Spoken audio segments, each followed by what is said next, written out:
The only thing I can tell you is that Sarah had indeed changed. In your opinion, why would your mother remain in hiding over several weeks? You must leave me alone now. I have agreed to everything, even to... But you do realize your mother will have to accept the consequences of her acts. I hope that your search will prove successful and bring Sarah back to us soon.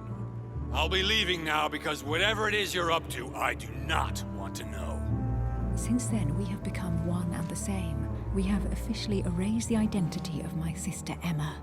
Emily Hillsborough, the woman with two faces. Everyone seems to be a little unnecessarily heated. Don't forget where you are, please.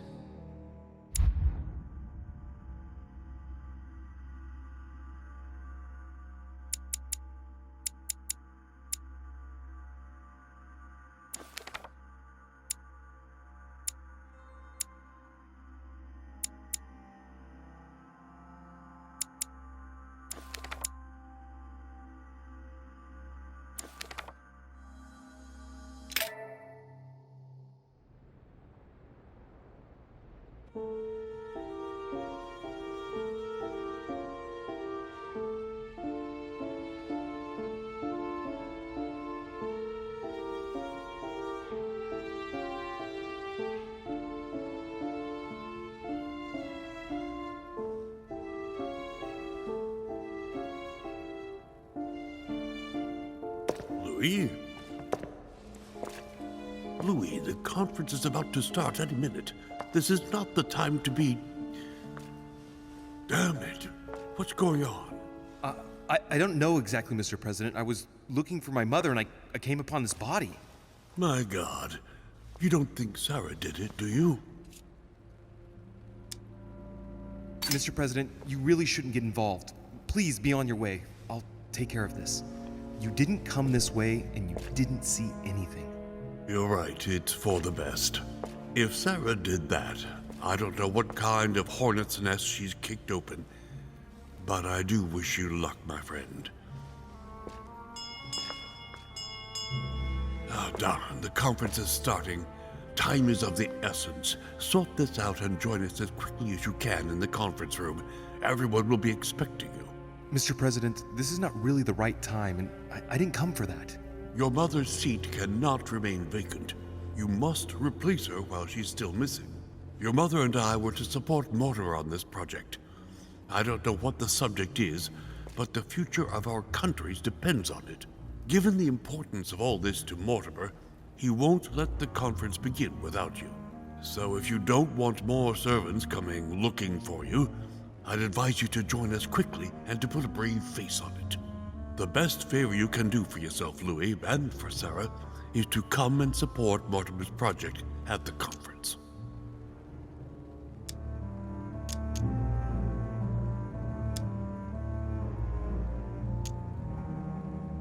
Look, I don't mind following you, but I should warn you. I have no idea what this is all about, so I can't make any promises as to what I might do. I shall make my decision after the debate, when the time comes. Ah, very well. As you wish. You will see once you hear everything. But given the situation, I think you will have everything to gain by joining Mortimer's side. I'm going. Don't be long. Tell them that I'm on my way.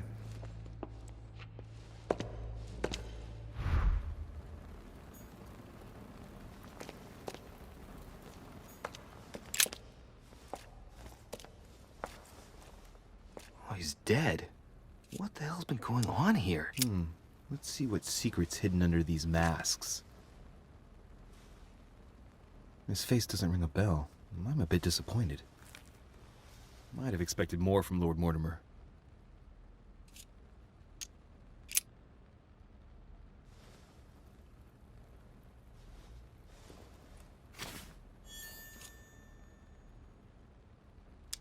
Mother, if this is your doing, the situation is getting worse and worse. Leftover food. Ugh, not exactly fresh. Must have been here for a while. Leftover food. An old blanket. From the looks of it, it couldn't have kept her very warm. Well, the gate is locked.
Monsieur de Richet, you're the only one missing at the conference.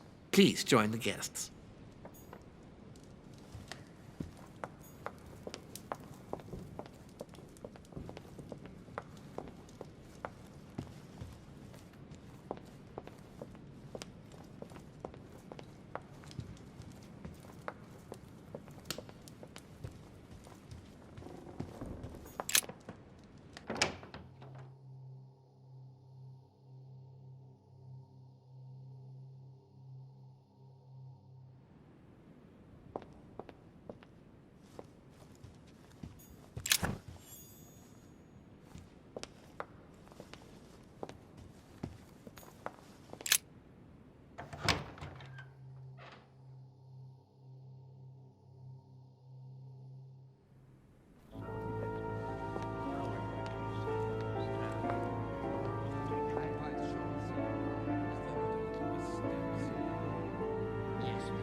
Respect to any other characteristic. Totally wrong, I assure you. I have suspected it. That does seem the same.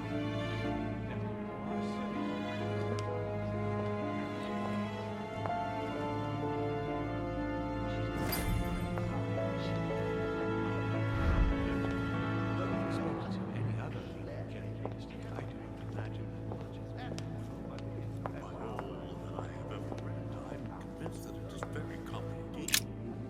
Ah, Louis, I've been expecting you. Thank you for joining us. We are about to begin our conference. Let me explain what is at stake. Thank you kindly, but what do you expect of me exactly? My mother's the one who's supposed to attend, not me. That is indeed what was initially intended. Unfortunately, she still hasn't been found, and my guests can't stay here indefinitely. The conference must begin, and it would be truly beneficial to the Order to join in the project. Consequently, I would like you to replace her during her absence. What is at stake here is of the utmost importance. It's important that the French Order gets their say. And should you need any advice, don't worry. You are not alone, Louis. Very well. Can you give me a brief explanation of the aim of it all? Of course, Louis, I was coming to that. The aim of these meetings is to bring together the most influential people in order to think together about the future. But the future of who? Of the world, Louis. Our desire is to steer the destiny of our respective countries for the good of all, and to no longer suffer the random hazards of history. In concrete terms, how do you organize your discussions? A conference is always organized the same way. There are two masters of ceremony who determine an important subject. You and Sir Gregory, I presume. Exactly. We shall be the masters of ceremony. It was our obligation to each bring to the table several guests in order to debate a subject. Once the debate is closed, a decision will be made by a vote of all the participants. By a unanimous vote. If the project is not agreed on by all, then it will be rejected. And neither of the two masters of ceremony have the right to vote. It's up to the guests alone to decide, Louis. In other words, us.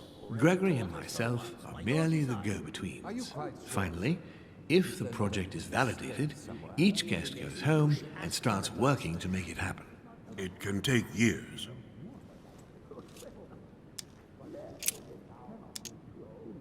How long have you been active? Oh, this tradition has more or less always existed, Louis. It has continued from generation to generation. Do you often hold this kind of society dinner? In general, once a year, but in actual fact it tends to be events that dictate our gatherings. Can you give me an example of an event that was decided here before being implemented in the outside world? Well, take the French Revolution. It was decided right here 2 years before its implementation in France. Concerning the case of the French Revolution, I wasn't invited. But as far as the American Revolution is concerned, Louis, I can testify that we planned it 5 years before implementing it, for example. Louis, let me keep you a moment. I would like to let you in on a secret before we begin, because I'm going to need your assistance. You see, the project I'm going to present concerns the territory of Louisiana in North America. It's currently Spanish territory, and I'm going to make the proposition to the Assembly for it to become French. But how does that concern me? Well, you see, I prepared this project with your mother. We began thinking about a crazy idea. Unfortunately, Sarah went missing before getting the bigger picture. I don't intend to stop at Louisiana. My idea is to increase the territory of the United States. The first stone of this vast project consists of getting Spain to cede Louisiana to France. Once it becomes French, France will hand it over to the United States, which will then allow them to double the size of their territory. And that's where you come in. France and the United States, hand in hand, two democracies illuminating the world. Lord Mortimer, I'm sure you're aware that Louisiana is hardly prime quality land. I wouldn't be exaggerating to call it marshland. How is acquiring land they won't know what to do with going to strengthen the United States? Think further, Louis. The United States won't stop there. Once they've acquired Louisiana, nothing will stop them. All they would have to do then is keep pushing toward the west to take the whole North American continent. So you intend to get rid of the Spanish? They are purely transitory. This is the settlers' home. It is natural for them to want to develop their nation to become one of the greatest powers of this world. As for the Spanish, there are just a handful of them actually on site, and if need be, we'll see to it that they are sufficiently occupied in Europe so that their focus is not on the North American continent. Moreover, Spain really only cares about its colonies in South America. It's hardly my fault if they are not capable of seeing the potential in the North American territories. The concept of royalty is from bygone times. It is time to lead the way to democracy. Take a look at them. Apart from President Washington, they all belong to monarchies. Do you really think they won't resist? Of course they'll fight, fearful as they are of losing their precious privileges. But the world needs visionaries, like you, like your mother. It's a pity Sarah isn't here to see it. She only knew about a tiny part of the project. I hope I can count on you, Louis. It's time to start now. I must ask you to keep it to yourself for the time being. Take a seat, follow the discussions. We will have an opportunity to catch up later, and you'll be able to let me know your thoughts.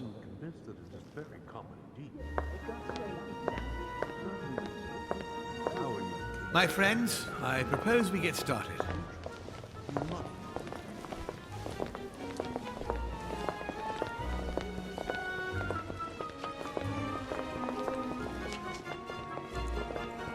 First of all, I would like to thank you for taking the time to come.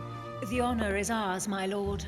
As per our custom, here we are all together to discuss the face of tomorrow's world. Even though there may be certain tensions between our nations, I must ask you to keep an open mind. As Sarah de Richet is unable to be among us, please welcome Louis de Richet, who will represent the Golden Order and will vote on its behalf when the time comes. Welcome among us, Louis. Welcome, Monsieur. I hope he'll be more effective than his mother regarding the protection of the King of France.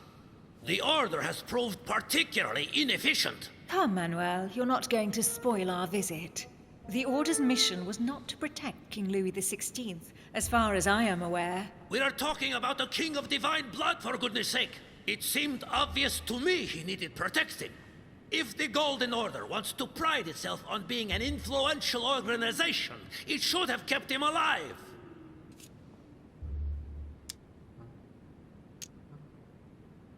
I'm sorry about the fate of the King of France, Duke Manuel. However, I'm surprised at your remark. How can a man like me have changed the course of things where a man like you, powerful, capable of influencing international politics, was unable to do any better?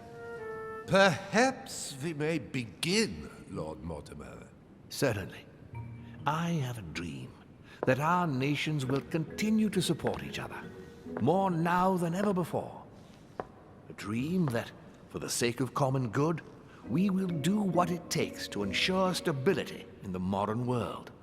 I have a dream that we shall lead by example and ensure that the American territory may remain in peace. Thank you for the thought, Lord Mortimer, but I don't see where you're leading.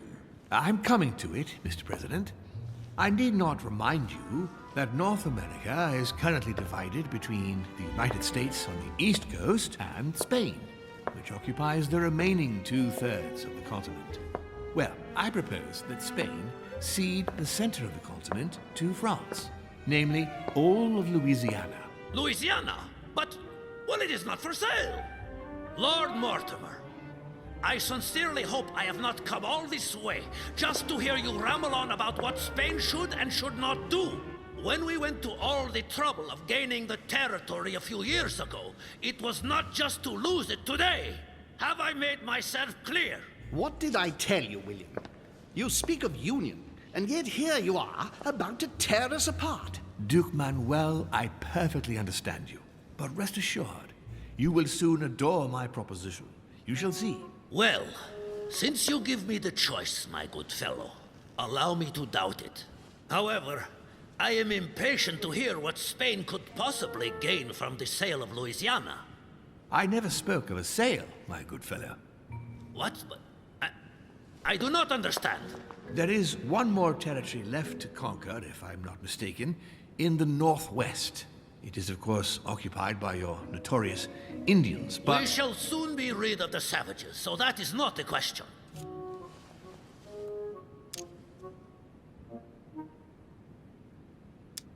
Duke Manuel, I believe that Spain should cede Louisiana to France, free of charge. This is utterly grotesque, Lord Mortimer.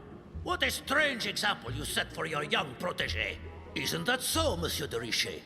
Do you understand anything of this proposition?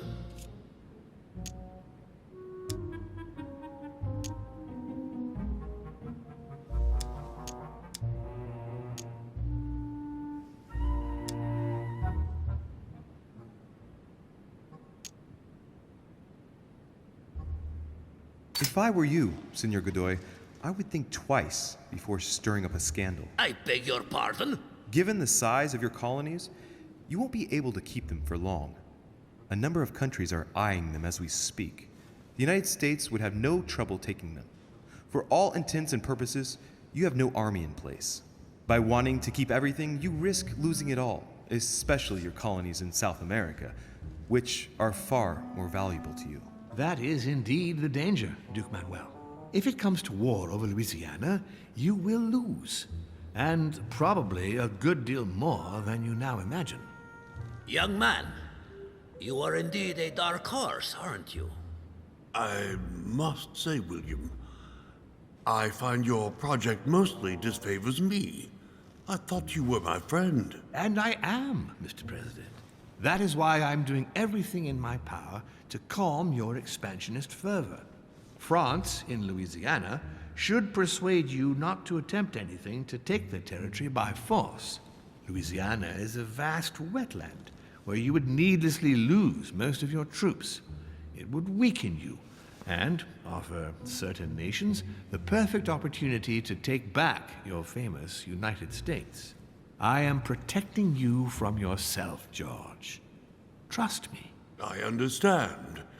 But with friends like you, sir, I certainly don't need any more enemies. I hope you know what you're doing.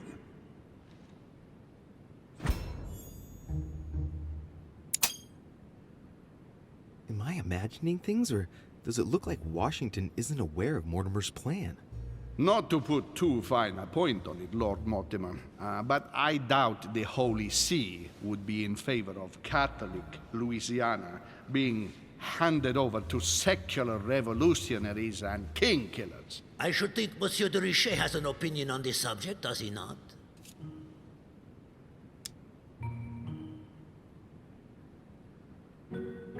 If France took the Papal States, their opinion over the sale of Louisiana would be definitely resolved. Good Lord.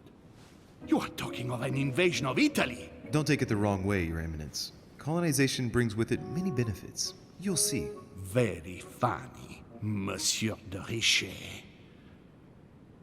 Mi auguro che insegnerete l'educazione a questo giovanotto presuntuoso, Sir Gregory.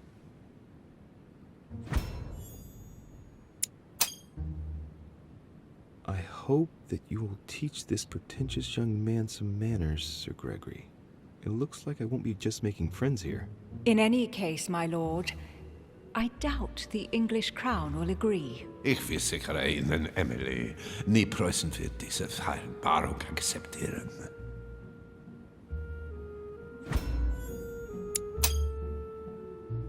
I assure you, Emily, the Prussian will never accept this agreement.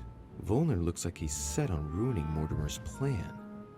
Duchess, I am persuaded that we shall find a common ground. That's enough, William. These are grave times. We don't care about the fate of Louisiana. That worthless expanse of putrid swamps interests no one but yourself. Speak for yourself, my friend. Hold on there, Mr. Royal Gigolo. Lower the volume, and let Sir Gregory finish.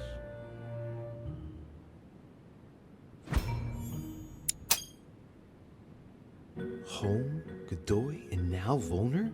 Mortimer's adversaries are ready to tear each other to pieces, and he takes a malicious pleasure in watching it happen. How dare you! Gentlemen, let us try to remain calm. There you are, William. See where your projects have taken us, as per usual. Chaos! That's enough. I'm tired. We shall continue this discussion tomorrow, but please be aware that your project will never be ratified. Those who are opposed to this project, follow me.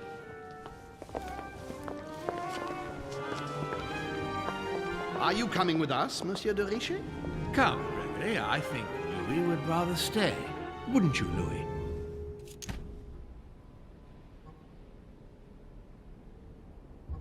As for me, I think I shall remain with Lord Mortimer, Sir Gregory. You are committing a grave error, Louis. Time will tell.